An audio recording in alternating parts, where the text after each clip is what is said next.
Bonsoir à toutes et bonsoir à tous. Une femme ce soir, Sarah Stulzaft. C'est comme ça qu'on dit, Sarah?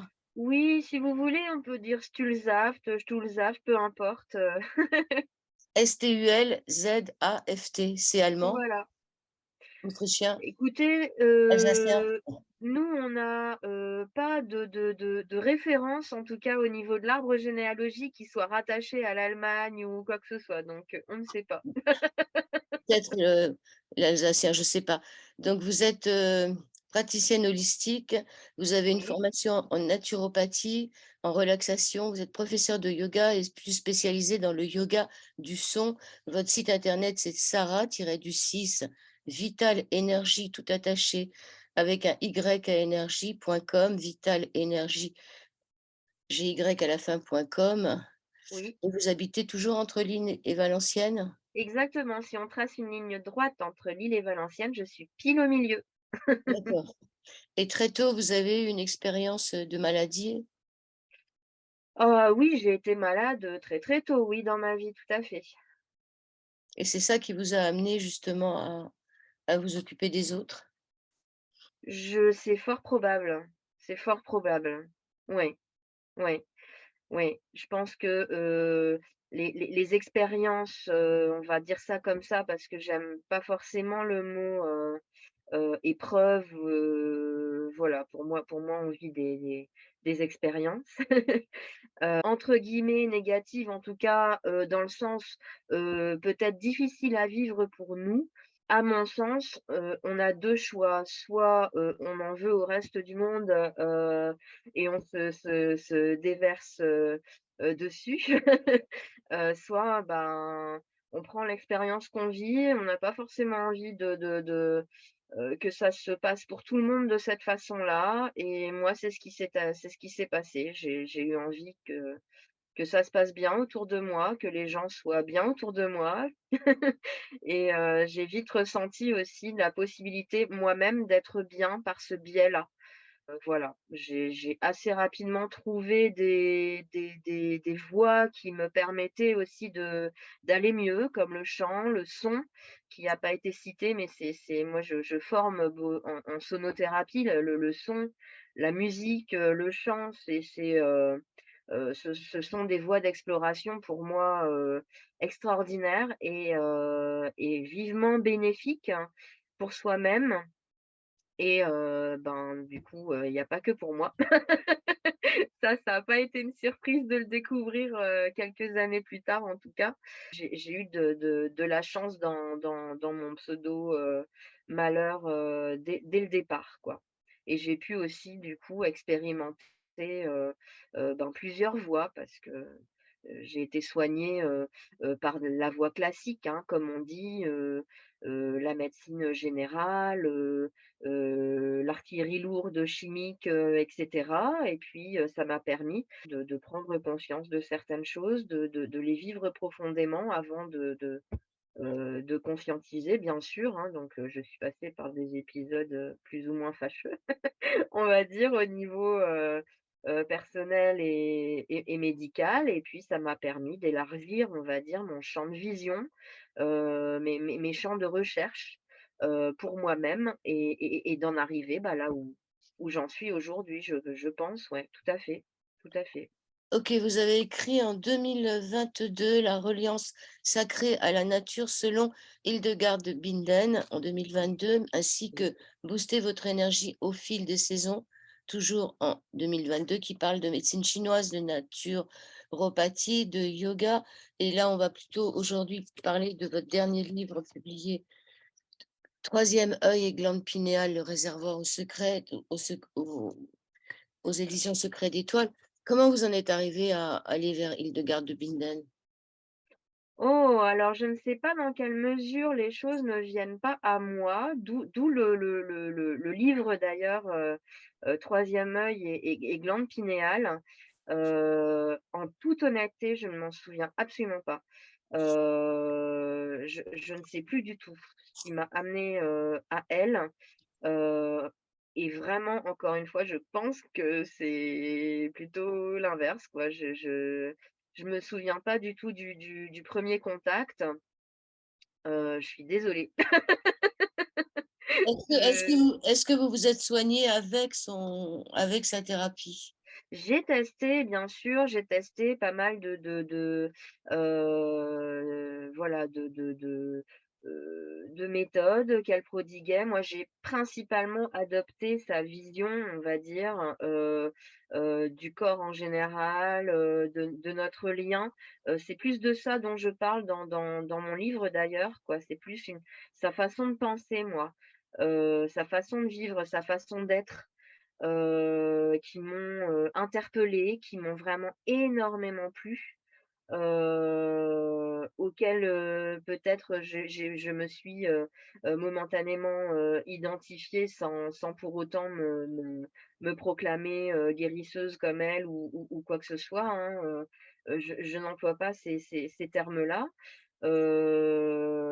Voilà, mais un parcours de vie, un personnage, une personnalité, ça reste une femme quand même à une époque aussi où ça a pas dû être simple pour elle, de porter, tous les messages qu'elle a pu porter, d'en arriver là où elle en est, de traverser les âges, voilà, c'est un personnage, extraordinaire. Moi, par contre, voilà, j'ai plus adopté sa vision, sa façon de pratiquer aussi, pas forcément tous les remèdes parce que même à l'heure actuelle, il y en a certains, déjà, les plantes, ne sont plus, disponibles. Enfin bon, il y a une grande modernisation qui serait, nécessaire à mon sens et je suis quand même une femme de mon temps, on va dire. Voilà, c'est pas, tout n'est pas évident à appliquer aujourd'hui. En plus, je suis, végétarienne, donc il y a des choses au niveau, alimentaire qui moi ne me correspondront pas du coup. Donc j'ai fait un tri, on va dire, parmi, Heu, voilà, les remèdes, qu'elle peut, proposer, mais je les ai, étudiés en long, en large et en travers, voilà, j'aime beaucoup, bah, son époque aussi quelque part,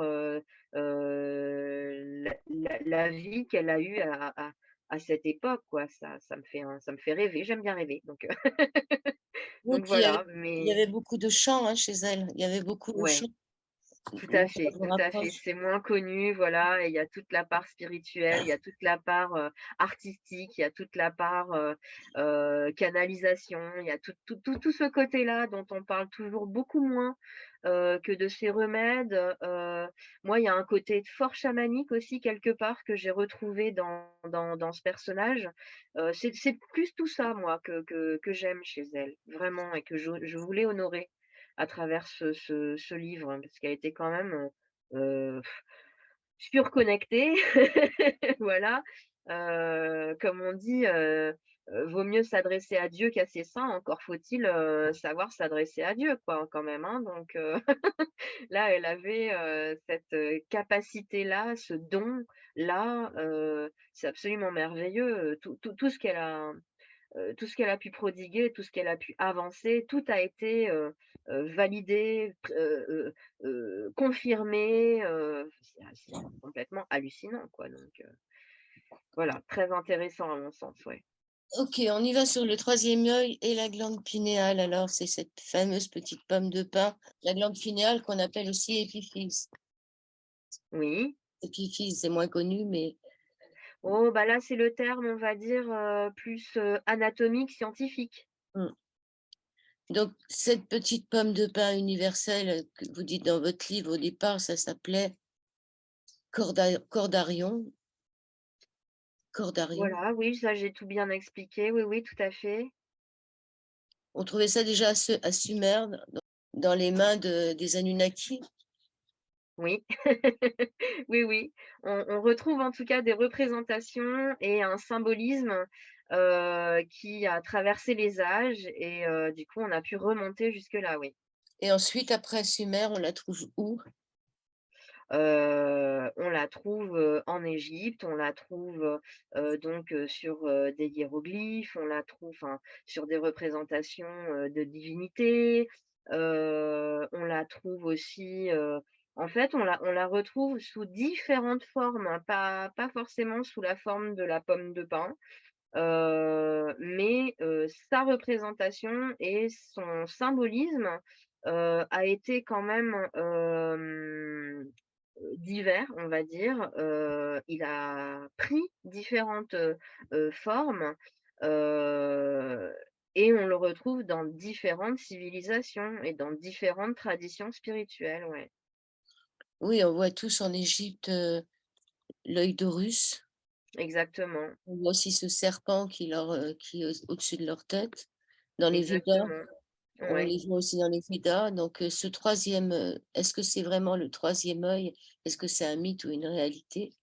Vous vous posez la question dans votre Je livre. me pose la question, voilà, c'est-à-dire je soulève la question.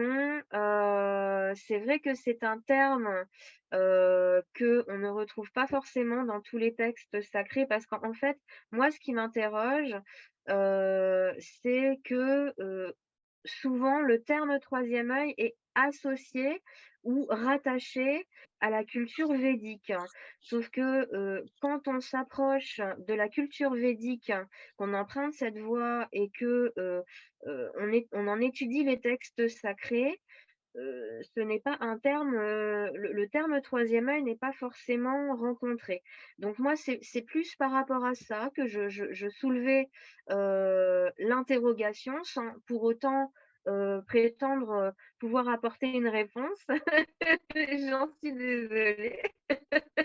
Mais voilà, c'est une question que je me pose. Après, moi, la réponse que je me permets de m'apporter à moi-même et celle que j'ai, du coup partagée dans le livre, c'est que ça reste une appellation quand même, drôlement, juste quelque part, dans tous les cas, même si elle est pas forcément rattachée, à la culture à laquelle on la ou à la tradition à laquelle on la rattache, ça reste quand même un terme drôlement bien trouvé puisque, on peut développer notre capacité, de voir clair.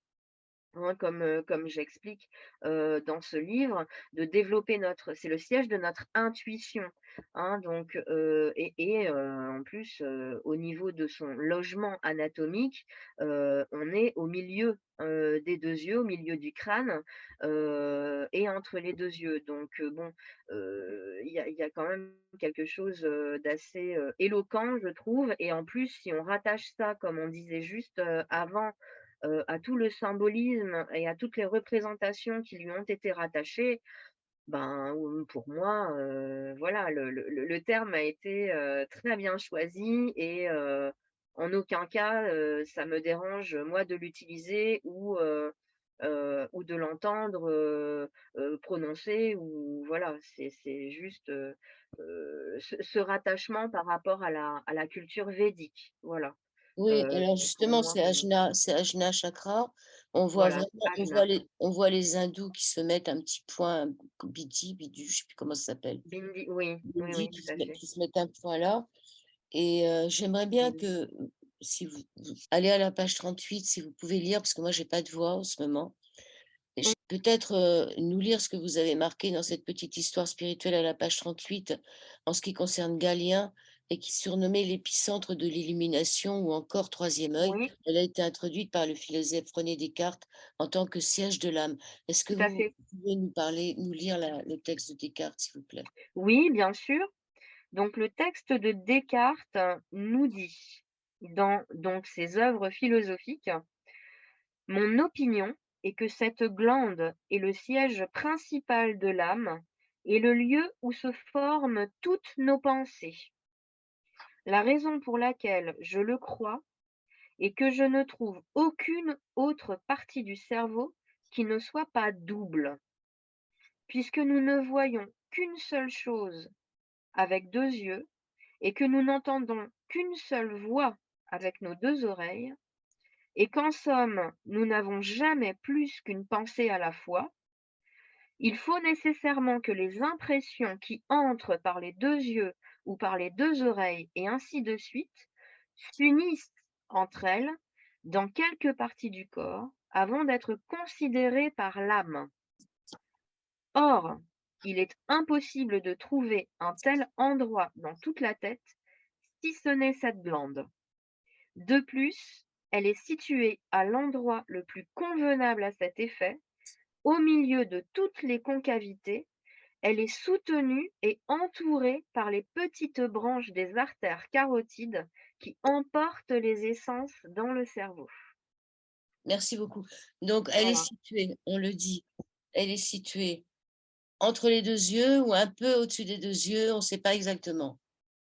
Alors ça, au niveau anatomique, il y a toute la première partie qui l'explique. C'est un petit peu, heu, je l'avoue, pas forcément, mais bon, l'anatomie, c'est tout ce qui est science, c'est toujours un petit peu complexe, mais vous avez en fait un schéma qui permet vraiment de localiser, page 12 de mon livre, qui permet vraiment de bien localiser. Donc elle est, à hauteur, on va dire, à hauteur de l'entre-deux, de l'entre-deux yeux là, mais à l'intérieur du crâne et vraiment au milieu, mais un petit peu, milieu arrière du crâne. Donc c'est un petit peu compliqué, à expliquer, à visualiser, c'est quand même toujours un peu plus simple. C'est pour ça qu'en anatomie, en physiologie, on a quand même beaucoup, de schémas, hein. Quand on prend des cours d'anatomie, physiologie, je peux peut-être éventuellement, montrer, mais voilà. Heu, à visualiser, c'est toujours plus simple. Je sais pas si on voit bien. Ça, c'est le schéma, qui permet de mieux comprendre le texte, et qui appuie du coup, hein, le texte qui explique, où se trouve cette glande. Elle est très, très sensible à la lumière, au même Pardon? titre que les yeux. Oui, tout à fait. En fait, il y a le même système anatomique, de bâtonnets et cetera, qu'on retrouve dans la rétine au niveau de cette glande. Donc vous Oui, voyez, enfin, il y a quand même beaucoup de choses qui commencent à œuvrer dans le sens, du fameux troisième œil. Ça reste, effecti même anatomiquement, c'est un œil. c'est Donc un œil, bon, donc il y a des microcristaux à l'intérieur. ouais, Donc comme vous dites, il y a de la mélatonine, mais aussi de la sérotonine, de la tryptophane et ce qui est très bizarre, c'est qu'elle agit surtout la nuit, elle qui aime la lumière, oui, en ce qui nous concerne. Elle agit oui, la nuit alors que finalement elle aime la lumière. oui, bien sûr. Mais en fait, on fonctionne de la même manière. On a besoin de, la lumière, la journée et on a besoin de l'absence de lumière la nuit. C'est notre condition d'action diurne et de repos nocturne et elle, elle favorise tout ça. Alors elle a un rôle, anti-vieillissement cellulaire, anti-vieillissement de dégénérescence. Elle a un rôle sur le thymus, elle elle protège l'ADN, elle protège de certaines radiations, elle protège de l'humeur aussi, c'est ça que j'ai marqué, l'humeur. C'est-à-dire qu'on Oui, ça c'est par le biais de la sérotonine et du tryptophane. C'est parmi les hormones du sourire, les hormones du bonheur. La sérotonine est impliquée dans pas mal d'antidépresseurs, hein, où on cherche soit à la laisser en libre circulation, soit à inhiber sa recapture. Enfin, selon les antidépresseurs, ils ont différents modes d'action, on va dire, mais ça fait partie des hormones qui sont, impliquées dans l'humeur, oui. et il y a le DMT, le diméthyltryptamine, la Ouais, la diméthyltryptamine, DMT, oui, c'est la gardienne des songes. oui. Alors quand on a des signes de déficience, comment on peut se rendre compte que notre, glande pinéale ne fonctionne pas bien? Bah, déjà, au niveau de l'humeur peut-être,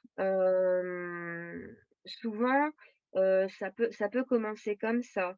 Il y a vraiment énormément, de signes différents. D'ailleurs, on en a fait, avec la maison d'édition un petit tableau à la toute fin, hein, du livre. La liste est longue. Quand, on a par exemple, un souci. Au niveau physique, ça peut être des troubles hormonaux, des problèmes oculaires, problèmes cérébraux, problèmes de mémoire, migraines, maux de tête, insomnie. Vous voyez, ça peut vraiment aller, voilà, dans plusieurs, recoins. Au niveau psycho-émotionnel, c'est l'impatience, les doutes, la confusion, l'indécision, les pensées négatives, perte ou manque de concentration, perte de sens ou absence de but dans la vie aussi, hein. Quand on se sent un petit peu, embrouillé, perdu, on sait pas trop où on va, on comprend pas trop, bah, c'est quoi la vie, quand on commence à remarque, quand on commence je me reprends parce que j'allais dire, pour moi une erreur. Quand on commence à s'interroger, c'est plutôt bon signe. Déjà se rendre compte que, tout ça se passe, c'est plutôt bon signe. Mais en tout cas, ça peut se traduire par ça, par ce type de vécu-là. Donc dépression comme je disais, blocage dans des attentes, c'est-à-dire qu'on une vie qui tourne un petit peu, en rond et puis on n'en voit jamais, c'est la pelote de laine, d'où, il n'y a jamais de le moindre petit bout de fil qui va sortir de la pelote et sur lequel il y a la possibilité de tirer. Préoccupation majoritairement matérielle, mais bon attention parce que ça peut aussi être dû à d'autres types de déséquilibres qui peuvent être clairement énergétiques aussi, liés à oh là là, tellement de possibilités, donc c'est à prendre au quand même aussi avec des pincettes. On n'est pas aussi, simple que ça malheureusement. L'indifférence, la colère, l'agacement, bon, ça c'est juste en lien avec le chakra, Ajna, hein, comme je disais. Comme je le dis là dans le livre et à contrario, quand ça va bien, quand elle est développée et après son développement dépend de notre hygiène de vie d'une part, mais aussi, de notre, développement entre guillemets et épanouissement, énergétique. C'est-à-dire ça dépend de l'état des autres chakras aussi, si on parle en termes de chakras parce que ça reste quand même, voilà une lecture, qui a plusieurs, milliers d'années et qui a, à mon sens, fait quand même beaucoup ses preuves. Heu, le développement des chakras supérieurs dépend de l'état des chakras inférieurs, tout simplement. Donc en général, on passe quand même un bon moment, de notre vie, jusqu'à à minima maturité en général, mais on a aussi une génération montante là, une très belle jeune génération qui va vite à ce que je vois et ça fait très, très plaisir. Enfin moi, ça me met dans une grande joie, mais je m'écarte peut-être un peu du sujet, mais en tout cas qui s'éveille, très rapidement, hein, je trouve. Donc, des vieilles âmes déjà d'office, donc, bien sûr ça dépend aussi de tout le trajet, que notre âme a fait, avant, hein, a connu avant. Bon ça c'est aussi si on a ce genre de croyance, mais si on l'a pas, bah, tout simplement, heu, on marche avant de courir. Donc, on peut pas non plus, parler de médiumnité, chez des gens qui s'y intéressent pas, qui, ont des vies, comment dire? Tournées sur, métro boulot dodo, sans se poser aucune question existentielle, sans chercher, à se connaître, à savoir comment ils fonctionnent et cetera. Il y a des bases avant d'en arriver à tout ça, quoi. Alors, elle peut être en déficience, mais elle peut être en hyperactivité et là, ça donne des somnolences ou sans fatigue, des frissons, des sensations de vertige, une rêverie excessive et diurne. Une question que je me suis posée, on regarde quand on fait des prises de sang, nos taux de pour la thyroïde, il y a pas de prise de sang pour savoir comment fonctionne, Non, l'épiphyse. non. Non, là, on est vraiment sur, une de nos parts les plus subtiles, même si, la respiration est aussi, l'une de nos parts les plus subtiles et pourtant, on peut quantifier, et mesurer l'activité de nos poumons et savoir si on se porte bien. Après tout ça, ça reste relatif, c'est-à-dire que, ça prend en compte des valeurs qui sont anatomiques. Heu, dans les médecines, ancestrales et attention quand je parle de médecine, c'est le terme plus, chamanique, hein, c'est-à-dire vraiment quelque chose qui permet, de relier, tout notre être, donc qui s'adresse vraiment au corps, à l'âme, à l'esprit et cetera. qui permet d'aller d'un point A à un point B. Enfin, voilà, ça inclut, beaucoup de choses et c'est sans, faire de l'ombre ou concurrence à voilà, hein, voilà, on est je prétends pas être, médecin, je ne le suis pas, donc j'utilise vraiment ce terme dans le sens chamanique du terme, hein, vraiment, surtout entendez-le comme ça. Mais en tout cas, dans tout ce qui est pratique, ancestrale, on va dire ça comme ça, donc tout ce qui est, pratiqué, en lien avec la nature de l'homme, on va dire, et c'est-à-dire sa globalité, sa multidimensionnalité. On ne voit pas les choses à travers, seulement, on va dire, une prise de sang. Donc la prise de sang, ça va être capital en termes de médecine conventionnelle, pour établir un diagnostic, ce qui est fondamental, pour pouvoir accéder à un traitement médical, un encadrement médical, de la chirurgie, peu importe, tout ce qui peut, du coup, rentrer dans la médecine conventionnelle. Donc ça, c'est la grille de lecture de la médecine conventionnelle. Au-delà de ça, il y a l'émotionnel, il y a l'énergétique et il y a le spirituel. Ces 3 aspects-là, sont étudiés et apportés en complément à la médecine conventionnelle par, les pratiques ancestrales que sont la naturopathie, l'énergétique chinoise, l'ayurveda, le chamanisme, peu importe, la voie, qui vous parlera. Et on a du coup d'autres grilles de lecture, qui permettent, d'établir, un lien, une relation, une vision, du profil, du terrain, de l'état, de la personne, mais dans ce cas, dans sa globalité, dans la globalité de son être. Voilà, Alors, on il est s'arrête pas à la prise de sang du coup. ouais, ouais, mais non, il y a pas de prise de sang pour l'épiphyse, on peut pas savoir. Non. Ils ont pas fait des dosages, je sais pas comment ils Non, par contre, il y a des dosages des neurotransmetteurs. Ça, c'est pas forcément connu, mais ça existe. ouais. Alors, il est souvent question de décalcifier cette épiphyse. Oui, On trouve un tas de vidéos, décalcifier votre glande pinéale. Donc avant de mmh, la décalcifier, il faudrait peut-être savoir pourquoi elle est calcifiée. oui, ça, j'en parle aussi, bien sûr, Mmh. ouais, ouais. Quels sont Vous voulez ces qu'on développe? Oui, oui, on développe. Ah, d'accord.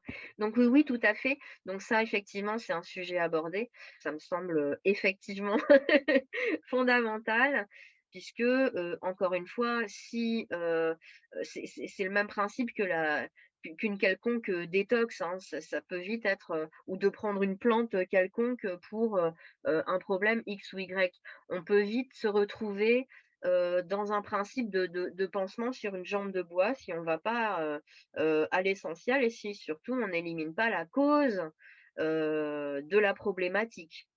Idéalement, c'est ce qu'on cherche à faire, dans toutes ces pratiques, traditionnelles et ancestrales, hein. Donc, là, en l'occurrence, les causes, possibles d'après ce qu'on connaît à l'heure actuelle, on en apprendra peut-être, encore et je l'espère, on n'arrête pas, hein, de toute façon, d'apprendre des nouvelles choses, de déconstruire aussi, parfois certaines d'ailleurs, qui n'ont plus de raison d'être, donc on avance quoi. Dans l'état actuel des choses, il serait question d'une calcification de la glande pinéale, probable à travers alors, quand même, pas mal de facteurs. Ça peut passer par, le dentifrice déjà, qu'on utilise, ou pas, à quelle fréquence aussi bien sûr, Ça veut dire heu le fluor. le fluor, pour, voilà, tout à fait, le fluor. Il y a des articles, hein, clairement qui sont, parus par rapport à ça. Il y a, la qualité de l'eau aussi à vérifier puisque, ben, on n'est pas logé à la même enseigne, partout dans le monde. Donc moi j'avoue que quand j'ai écrit ce livre, j'ai pas, pensé qu'à ma petite, personne et à ma petite, localité. J'ai une pensée large. Et malheureusement, bon, bah, voilà, on vit, actuellement une époque où, ben, l'air est pollué, l'eau est polluée, il y a, outre le fluor, quand même beaucoup, de métaux lourds. Les métaux lourds n'ont absolument rien à faire dans notre organisme. tout simplement, c'est pas un besoin, pour l'organisme de fonctionner, pas du tout. En général, on cherche plutôt en naturopathie à se défaire de ce genre, de présence, surtout quand elle est trop forte, hein. Ça peut donner, parmi les symptômes qu'on a cités, il y en a qu'on peut retrouver, hein, qui font partie de l'intox aux métaux lourds, Je vais vous aider, il y a aussi le fluor, donc on l'a dit, il y a aussi, le mercure, l'aluminium, le parabène, métaux le lourds. tabac, l'alcool, le glutamate, les sucres raffinés, la lumière artificielle et les ondes électromagnétiques. Sur la lumière artificielle, il y a les écrans d'ordinateur aussi et Bien sûr, que vous écran conseillez d'ordinateur, écran de téléphone portable. est-ce que c'est bien de mettre une lumière bleue ou enfin, mettre des écrans? Alors ça, c'est l'époque dans laquelle on vit. Malheureusement, il y a beaucoup de tout le système repose là-dessus maintenant. C'est-à-dire que même, pour pouvoir, avoir accès à notre propre compte en banque, on a besoin d'une application maintenant sur un smartphone et cetera. Donc, bon, moi je peux pas, refaire le système. Par contre, à moi toute seule surtout.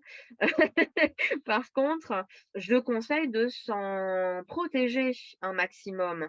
Alors comment on s'en protège? Ben, en reconnectant la lumière naturelle au maximum, par jour, d'y penser au moins tous les jours, de faire des pauses, bah, comme là je regarde mon écran, je vais faire une pause, je vais regarder un petit peu, le ciel. Moi, par exemple, mon ordinateur, là où vous me voyez, à mon poste de travail, il est sous une fenêtre. Cette fenêtre donne directement, sur le ciel, la lumière naturelle, le soleil quand il se lève, et cetera. Donc ça fait partie des conseils que je peux donner. Il y a également des filtres anti-lumière bleue, qui existent avec, des firmes, là aussi il y a un petit business, il y a des firmes qui, sont, voilà, plus au fait, on va dire, que d'autres. Mais en tout cas, c'est déjà bien quand même de, penser à se renseigner là-dessus. Il y a le temps, tout simplement, le temps par jour qu'on va passer, sur les écrans.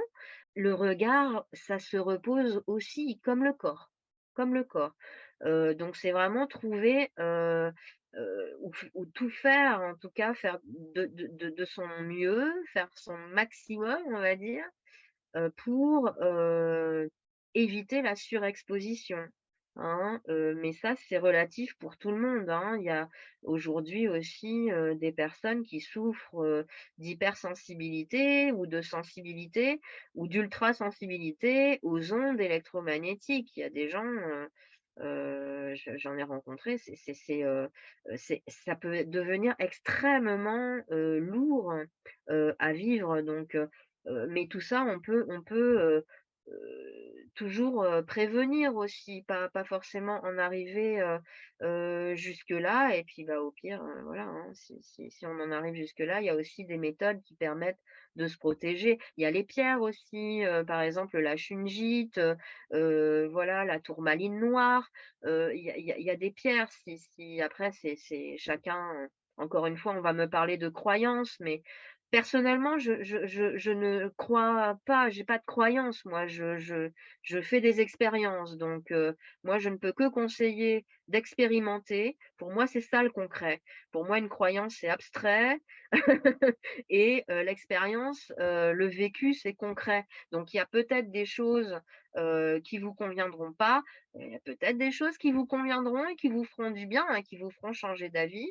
Donc c'est toujours bien d'aller vers le concret et l'expérience, hein. En science, on parle toujours de la validation, tant que c'est pas prouvé scientifiquement, on n'y croit pas.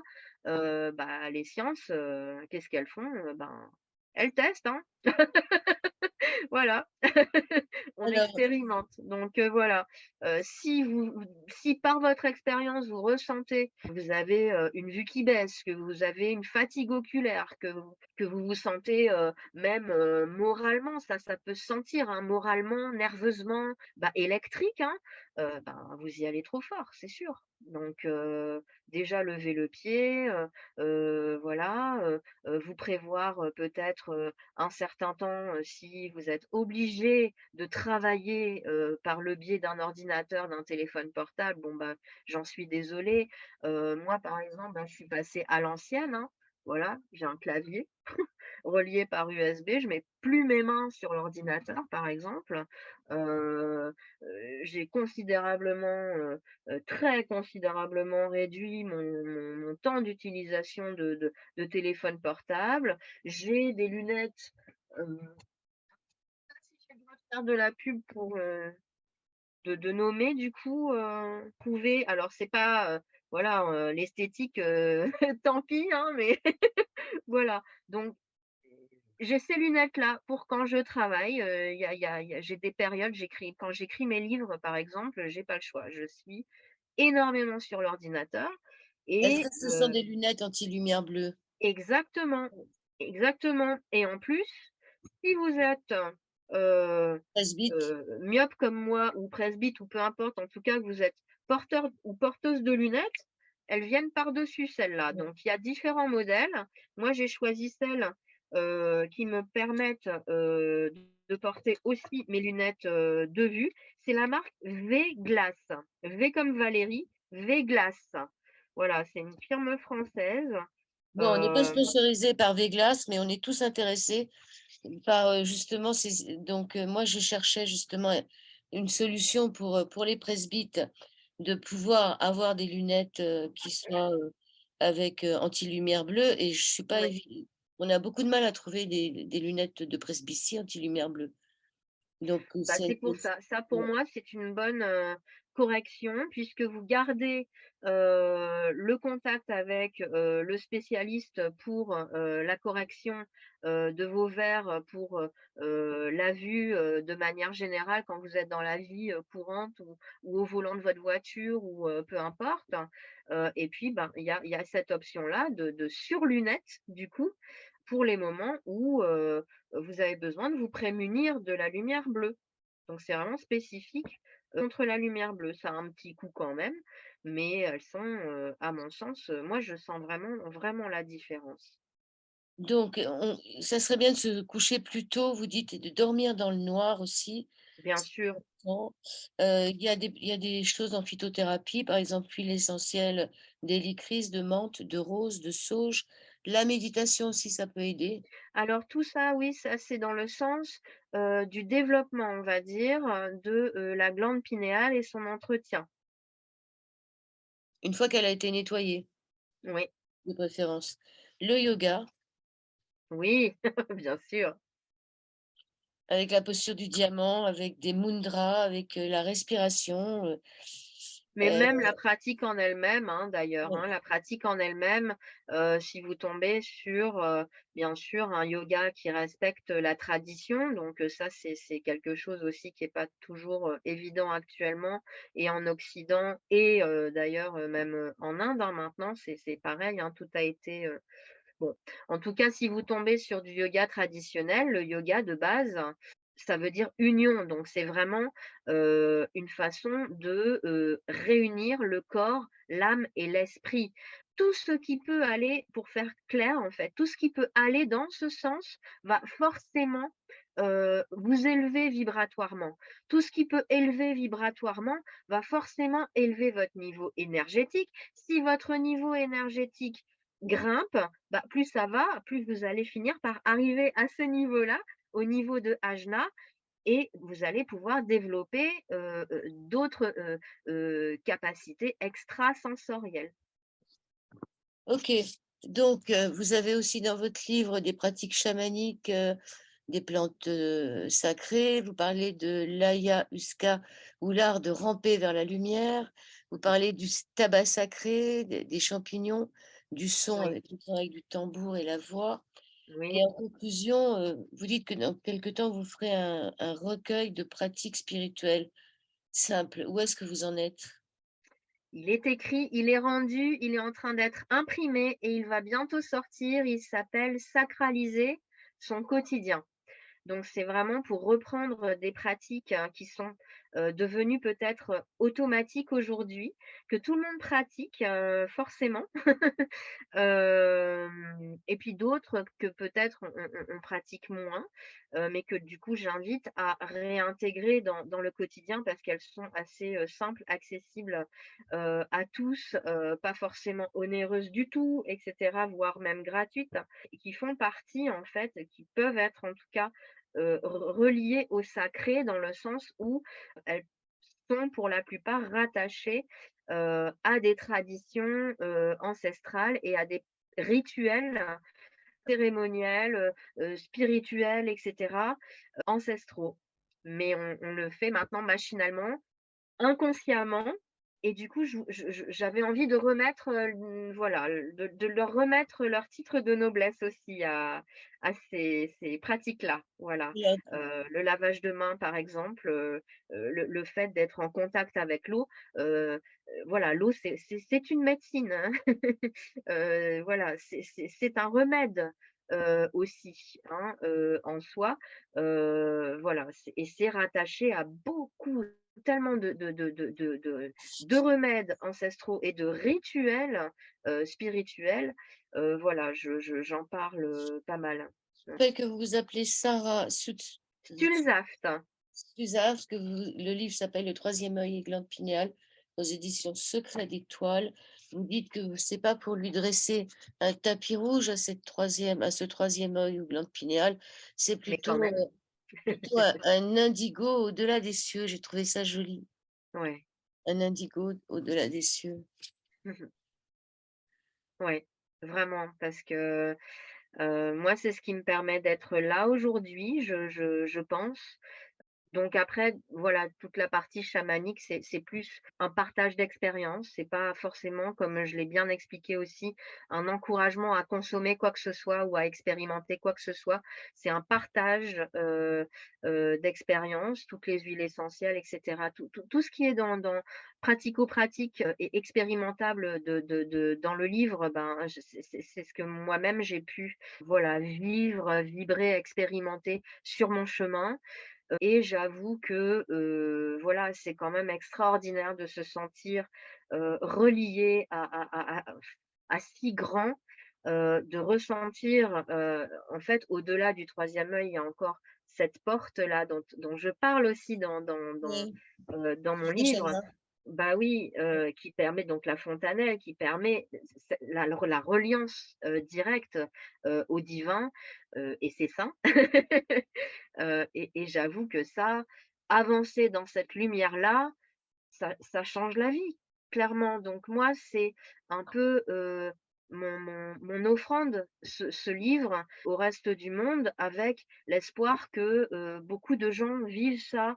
Je pense que plus on sera, nombreux à être heureux dans notre vie, à expérimenter des choses agréables, à traverser, des choses, en se sentant, soutenu, et cetera, bah, plus le monde, ira peut-être, bien tout court, quoi. Et en plus, c'est vraiment une façon aussi de développer nos meilleures qualités humaines parce qu'on a les pieds sur terre et la tête dans les étoiles. On est constitué comme ça et c'est quand on est vraiment relié aux 2 que le cœur s'ouvre et qu'on devient, à mon sens, tout simplement humain. Et moi, c'est mon œuvre en fait, c'est dans ce sens que j'ai envie d'œuvrer et c'est en tout cas mon moteur, au quotidien, quoi. Voilà. Merci beaucoup, Sarah Sulschaft. Et je rappelle, Je sais que c'est pas facile. c'est pas ça, c'est compliqué, c'est moi aujourd'hui qui suis pas trop en forme. Et votre site internet, sarah-du-6, Vital Énergie avec un Y à la fin, .com. Point Merci com, beaucoup. voilà, pour tout ce que, je partage, on va dire, avec grand plaisir au quotidien, les formations sonothérapie, tous les livres aussi bien sûr, hein, on peut retrouver tous les livres, listés dessus, décrits. Voilà, tout l'accompagnement individuel et puis les ateliers collectifs que je propose et qui sont, comme l'inspiration, en perpétuel aussi, renouvellement, évolution et voilà, avec grand plaisir pour, vous rencontrer en tout cas. Merci beaucoup, Joël. Et on se retrouvera pour votre prochain livre. Il n'y a pas de Avec souci. plaisir. Je vous dis merci. D'accord.